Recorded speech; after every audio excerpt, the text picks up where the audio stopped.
This is our news, the weekend edition. And on the broadcast tonight, a financial expert urges government to clearly articulate its post-Dorian fiscal plan.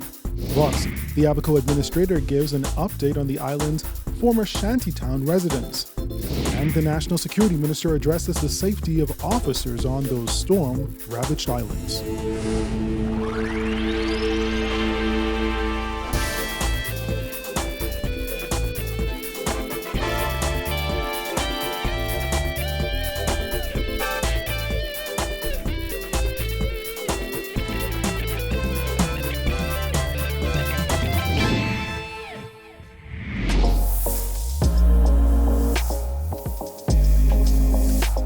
Our news is brought to you by Alive. Good evening, I'm Andrew Knowles, and thanks so much for joining us. Fidelity Bank's Chief Financial Officer, Gawain Bow, is stressing to the government the importance of being completely transparent in relation to the spending of those financial hurricane donations. Our Georgie O'Bain reports. As donations continue to pour in from all around the world to assist the Bahamas with its rebuilding efforts following the devastation left behind by Hurricane Dorian, Fidelity Bank Chief Financial Officer Gawain Bow is stressing that it is important that the government be fully accountable for those donations. But what's important is when we start thinking about donations, I think oftentimes we're thinking that it's massive sums, and that's not to discount. I think when we look at what has been reported to date, you're talking about $5-6 million.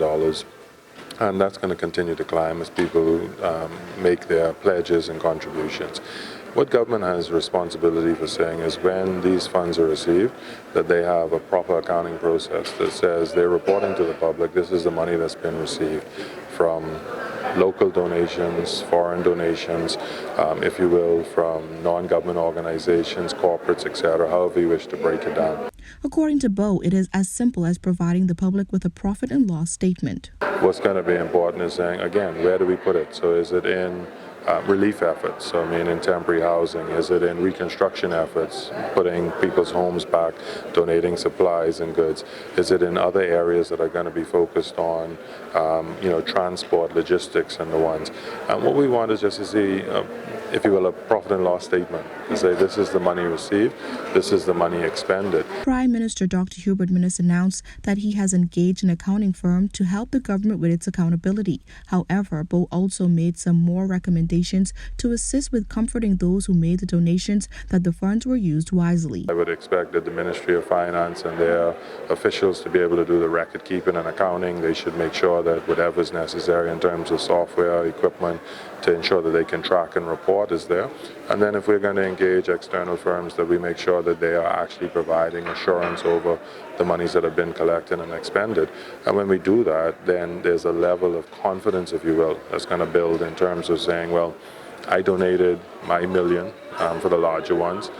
They've assured me that that's been received into the bank account. The Ministry of Finance has reported they've received it. I have an independent firm that has validated and given some form of assurance on it. And then when they've expended it, this is where they say they expended it. Reporting for our News Weekend Edition, I'm Georgie O'Bain. Well, North and Central Abaco Administrator Therese Boodle Lang giving an update on the hundreds of people who lived in the shanty towns of Abaco prior to Hurricane Dorian. She said while she can't give a total figure or say how many are undocumented migrants, shelter has been provided for everyone who needed it. A lot of those people have been evacuated into New Providence. A few of them remain in the ground. I know in particular in the North Abaco district, which is the Treasury Key area, some 50 plus of them are still being housed in the shelter that is right next to the shantytown. Boodle Lang did admit that officials have been debating what happens next for those people, given the fact that their homes have been destroyed. Government is expected to spend $6.4 million on a facility that will have over 100 dome structures to house families on that island. The island administrator said while things are still bad on the island, residents are able to get a hold of much-needed items like food, clothing, and toiletries through distribution centers. We've been communicating and putting the information on the ground. Persons can freely come to all of the distribution centers that are throughout Abaco, beginning from Central Abaco all the way to the furthest end of Abaco. And so those distribution centers act as hubs to receive all of the supplies. that are coming from international donors, agencies, NEMA, and we're just there to receive person to address their basic needs. Boodle Lang admitted that help from foreign entities has been vital since the passage of the storm, particularly in the Abaco Keys. Our clinics are up and running. We've had medical teams come on the ground, and so we've seen a vast outpouring of help, even into the Keys, Great Hill Key District, Grand Key District, from international agencies and international partners, and so that is the good thing. The overwhelming help has really helped to sustain us, and we're proud of the international community and what they have done on the ground. Well, National Security Minister Marvin Dame said his ministry is actively assessing the situation on the ground in Abaco and the Grand Bahama to ensure that officers are safe. We continue to look at the welfare of our officers, both in the Royal Bahamas Police Force and Royal Bahamas Defense Force. The Commissioner of Police, as well as the Commodore of the Defense Force and their teams, continue to update us on a daily basis.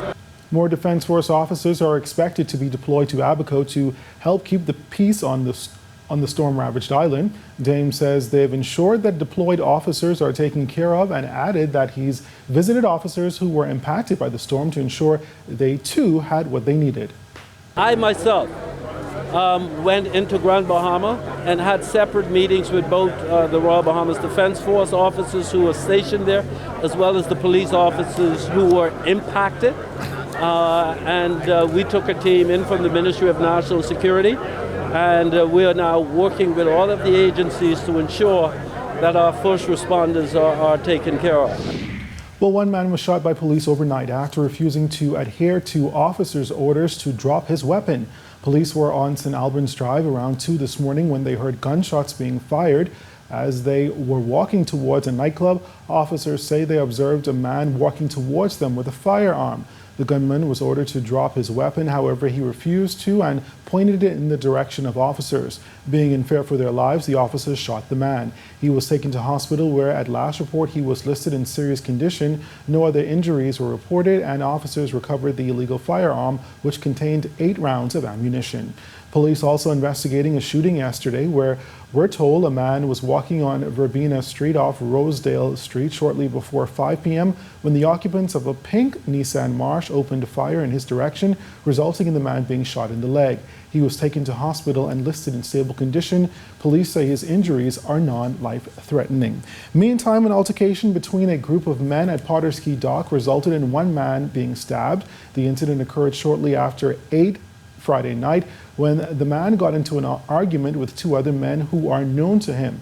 That altercation ended with him being stabbed above the body. He was taken to hospital where at last report he was listed in serious but stable condition. Police investigations are ongoing. Well, still ahead tonight, students advocate for their peers to get involved in the fight against climate change. That story and more when our news, the weekend edition, returns.